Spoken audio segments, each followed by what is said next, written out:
All right, good morning and welcome back. Third lesson of the week. Today we're going to continue talking about arcs and also add some chords into the mix. So still looking at our circles. We have a couple theorems or postulates here. So the first one is we have our circle here. It says if a diameter of a circle is perpendicular to a chord, then the diameter bisects the chord and its arc. Okay, what that means, we know this is diameter because it goes from one side to the other. It goes straight through the center there, E. Now, perpendicular means right angles are formed. So do you see there's a right angle here, meaning these two segments are perpendicular. That tells us two things. It says the diameter bisects the chord and its arc, meaning from D to here are the same. So E is the center point. So I guess I need to put another point there. Let's put point M.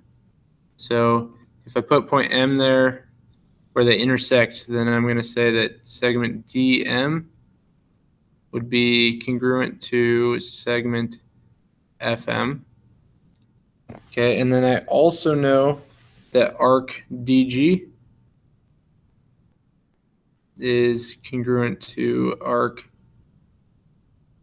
FG. Okay, now the difference is here, even though that's a 90-degree angle, we don't know that from F to G is 90 degrees because that only works on central angles. However, if we did know that, say, FG was 62 degrees, then we would also know that DG was 62. Okay, our second one here says, if one chord is a perpendicular bisector of another chord, then the first chord is the diameter. So this is kind of the opposite of that. So here, as this is a perpendicular bisector, JK is the perpendicular bisector of ML because both sides, you see the marks tell us they're congruent. And since there's a perpendicular or a right angle there, so we know then that JK is a diameter.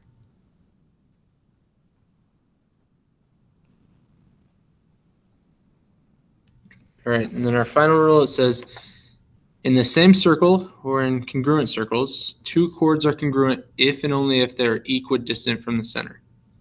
So if we think about it, if in order for CD to be the same as AB, that is only the case if EF here and EG are congruent. Okay, so if EG and FE are congruent, then we would know that AB is congruent to CD and vice versa. So I can say if CD, and it goes both ways. So if CD is congruent to AB, then if that's the case, then I know that that would mean EG is congruent to EF. That's the only way that's possible. Okay, so using those rules, let's figure some things out. So here it says find DC. Now on this one, we know AB here is the diameter, goes through the center P. It's also forming a right angle, it's perpendicular. If that is the case, we know that DC has been bisected by that diameter. So if D to the center part is 4, then also from the center to C is 4. So I know that this is also 4, which means 4 plus 4. The length of DC would be, segment DC is 8. Okay, our next one. It says find AD. So this chord A to D here, well, if we look, there's another chord over here. You see that they are both congruent distance from the center. As we see right here, if they are equidistant from the center, or equal distance, that's what that means, or the same distance, then we know those two chords will be congruent. So our answer for what is AD? Simply 8. All right. On number 3, we want to know what EC is. So EC here, since it is perpendicular to that chord, we can see, and it goes through the center here, so we know, well, lots of things. The perpendicular actually doesn't matter, but the key is it goes from one side to the other, it goes through the center, so we know that's the diameter. Right here, DP, that is the radius of 6, so that means our diameter has to be 12. Okay, our final one here, we know FC is what we're trying to find, so right over here. Now, because these two are equidistant, the two chords, we know whatever AG is the same as whatever EC is. Now, we also know that here, this is 4. Because it's a right angle, and this is perpendicular in its diameter, we know that this bisects. So I can also put a 4 over here. So the whole length is 8. So that means from E to C is 8. However, it also bisects because there's a right angle there. So both of these also have to be 4. So our answer is just 4 for that one. All right, so now we're going to flip it to the back or keep going, and we got some information about angles and arcs. So it asks us to find the measure of arc MN. So over here, we look, you can see this mark and this mark. That means those two arcs are the same. If our arcs are the same, they will have the same measure. So this angle will also be 135. We add those together, 135 plus 135. That's 270.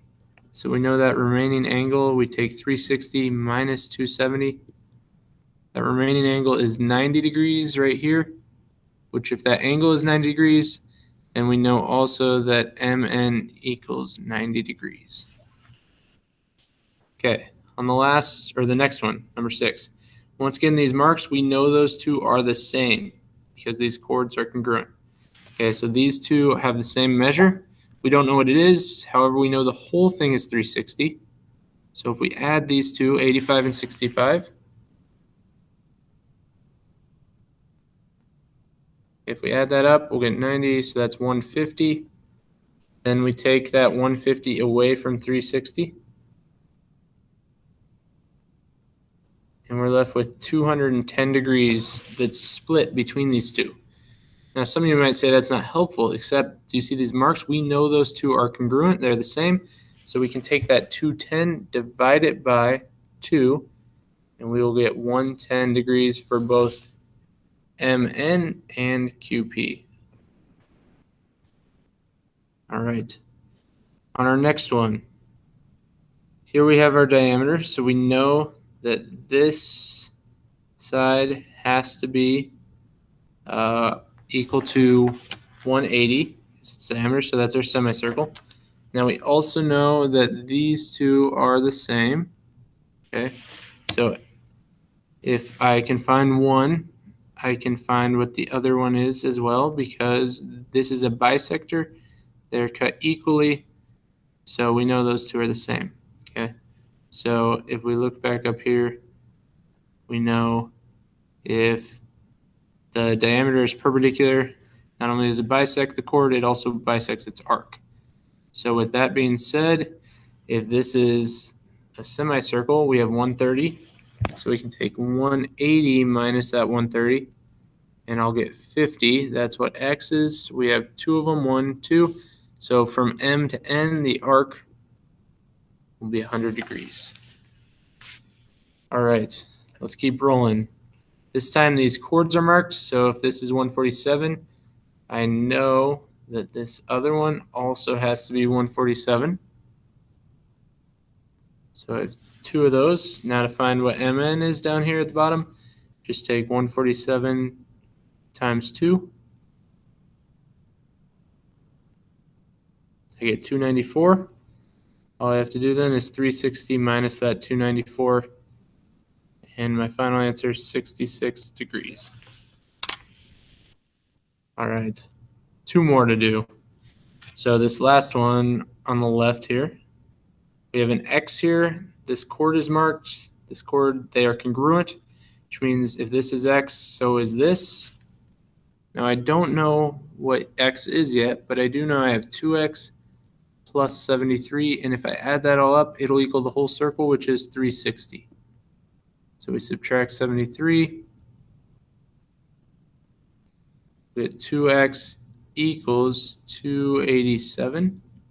We do that. All we have to do now, divide by 2 here, and let's see, we'll get X equals 143.5. Okay, your final one. Once again, these are marked. These chords are marked. They're congruent. So if this is 100, so is this other one. And from here, it's easy. Just 100 plus 100 plus 32. That'll be 232.